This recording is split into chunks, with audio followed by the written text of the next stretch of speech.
अगर आपको देसी और चटपटा और बहुत ज़्यादा हेल्दी सा कुछ खाना है तो आप बिल्कुल सही वीडियो पर आए हैं। तो आज मैं आपके साथ देगी पालक गोश्त बनाने की अमेजिंग सी रेसिपी शेयर करने वाली हूँ। सिंपल रेसिपी है और बहुत ज़्यादा मज़ेदार सी रेसिपी बना के रेडी करेंगे। तो आपने इस वीडियो को एंड तक लाजमी से देखना है और रेसिपी अच्छी लगे तो रेसिपी को थम्स अप भी ज़रूर से देना है। तो चलें फिर रेसिपी को स्टार्ट करते हैं। बिस्मिल्लाहिर्रहमानिर्रहीम। देगी स्टाइल में बना के रेडी करेंगे। सेम देगो वाला फ्लेवर आएगा। जिस तरह से अगर हम शादी वगैरह में जो है ना इस तरह की एक साइड डिश रखी होती है तो उसी तरह की रेसिपी का फ्लेवर सेम इस रेसिपी में भी आएगा। तो आपने वीडियो को एंड तक लाजमी से देखना है क्योंकि कुछ टिप्स और ट्रिक्स के साथ एक अमेजिंग सी रेसिपी आपके साथ शेयर करने वाली हूँ। तो चलें फिर रेसिपी को स्टार्ट करते हैं। सबसे पहले ना हमने यहाँ पर गोश्त को बॉयल होने के लिए यानी कि गलाने के लिए रखना है। तो यहाँ पर हमने कुकर के अंदर तकरीबन भी 2 अदद मीडियम साइज़ की प्याज को चॉप करके ऐड कर दिया हुआ है। 1 अदद बड़ी इलायची ऐड करेंगे। तकरीबन भी 3 से 4 लौंग ऐड कर देंगे। 1 टीस्पून के करीब यानी कि 15 से 20 यहाँ पे हमने साबित काली मिर्चें ऐड कर देनी है। साथ ही इसके अंदर हम यहाँ पर बीफ ऐड कर देंगे।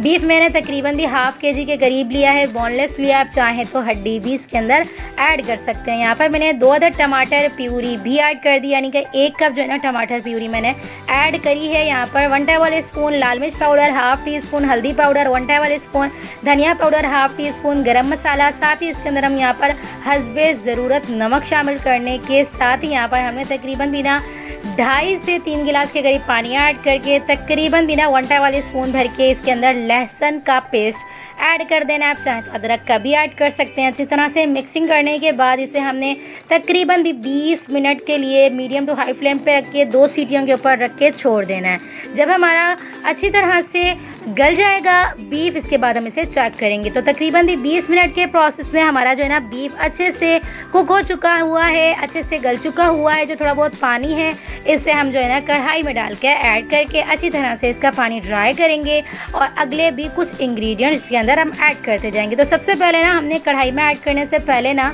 बीफ को इसके अंदर हम यहाँ पर 1 कप भर के तेल ऐड कर लेंगे। तेल को गरम करेंगे। उसके बाद जो है ना यहाँ पर हमने जो बीफ रेडी किया है ना कुक करके गला के इसके अंदर हम ऐड कर देंगे। अच्छा, इस तरह से ये होता है हमें बीफ का जो पानी है ना वो ड्राई करने के बाद जब हम तेल वगैरह ऐड करते हैं भुनाई के लिए तो वो हम बच जाते हैं। इस तरह से हम जब ऐड कर देते हैं पहले से ही।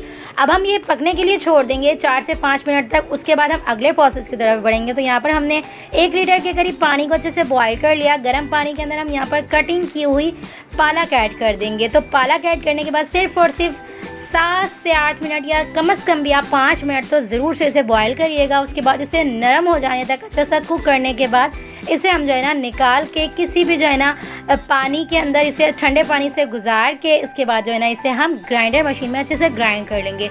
ज़्यादा इसे हम जो है ना पेस्ट नहीं बनाएंगे। देख सकते हैं अभी अच्छे से बॉयल हो चुका है। सिर्फ ये इतना नरम होगा 5 से 7 मिनट के प्रोसेस में, जितना नरम हो सके मीडियम टू लो फ्लेम पे उसके बाद जो है ना कर लीजिएगा। अदरवाइज इसे आप ज़्यादा जो है ना बिल्कुल पकाइएगा नहीं क्योंकि हमने इस टाइम पे भी आके बीफ के अंदर ऐड करने के बाद भी इसे पकाना है। तो अब हम इसे चॉप करने के लिए रख रहे हैं। उसके बाद हम बीफ को यहाँ पर चेक कर लेंगे यानी कि पालक को हमने जो है ना ग्राइंड करने के लिए छोड़ दिया हुआ है। अब हमने जो है ना बीफ के अंदर यहाँ पर तकरीबन बिना 4 टेबल स्पून के करीब दही ऐड कर दिया। अच्छा, दही मेरे पास जो है ना जमी हुई थी। अगर आपके पास लिक्विड हो तो आप इसके अंदर वो भी ऐड कर सकते हैं। अच्छे से भुनाई करने के बाद तमाम पानी अच्छे से ड्राई करने के बाद देख सकते हैं आप बीफ हमारा अच्छे से रेडी हो चुका हुआ है, अच्छे से भुन चुका हुआ है, तेल भी अच्छे से ऊपर आ चुका हुआ है। अच्छा, ऐसा होता है ना कि पानी हम ड्राई कर लेते हैं बीफ का, उसके बाद इस टाइम पे आके हमने तेल शामिल करना होता है। तो इस तरह की प्रोसेस से हम बच गए क्योंकि हमने जो है ना पहले ही तेल ऐड कर लिया हुआ था। अच्छा, जब हमारा गोश्त अच्छे से भुन जाएगा, तेल अच्छे से ऊपर आ जाएगा ना तो इसके अंदर हम यहाँ पर जो हमने चॉप किया हुआ हल्का सा ग्राइंड किया हुआ यहाँ पर हमने पालक ऐड कर देना है। अच्छा, देख सकते हैं आप ये दरदरा फॉर्म में ही ग्राइंड हुआ है, पेस्ट नहीं बना हुआ है, सिर्फ ग्राइंड हुआ है। अगर आप पेस्ट बना के रेडी करेंगे तो ये बिल्कुल चटनी टाइप सा हो जाएगा जो कि हमने नहीं बनाना है, हमने दरदरा रखना है। इसलिए हमने यहाँ पर पालक जो है ना दरदरा ग्राइंड करके जो है ना ऐड कर दिया हुआ। 3 कटिंग की हुई हरी मिर्चें भी ऐड करने के बाद ढक्कन बंद करके इसे हमने तकरीबन बिना 10 से 12 मिनट के लिए बिल्कुल दम वाली फ्लेम पे रख के छोड़ देना। इस तरह से जो है ना हमारा पालक भी अच्छे से कुक हो जाएगा।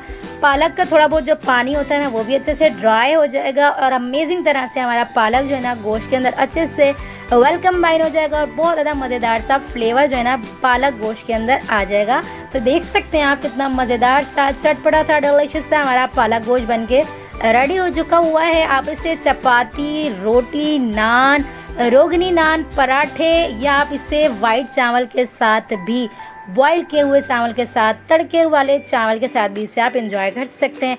बहुत ज़्यादा लजीज सी, हेल्दी सी ये रेसिपी बन के रेडी होती है। तो आप इस रेसिपी को एक बार तो ज़रूर से ट्राई करिएगा और मुझे अपना फीडबैक ज़रूर से दीजिएगा आपको ये रेसिपी कैसी लगी। और रेसिपी अच्छी लगी तो प्लीज़ इस रेसिपी फ्रेंड्स और फैमिली मेम्बर्स में ज़रूर से शेयर करिएगा। तो चलें फिर मिलते हैं नेक्स्ट वीडियो में। जब तक अपना ख्याल रखिएगा, मुझे दुआओं में याद रखिएगा। मिलते हैं नेक्स्ट वीडियो में बहुत ही आसान, सिंपल और यूनिक सी रेसिपी के साथ। अल्लाह हाफ़िज़।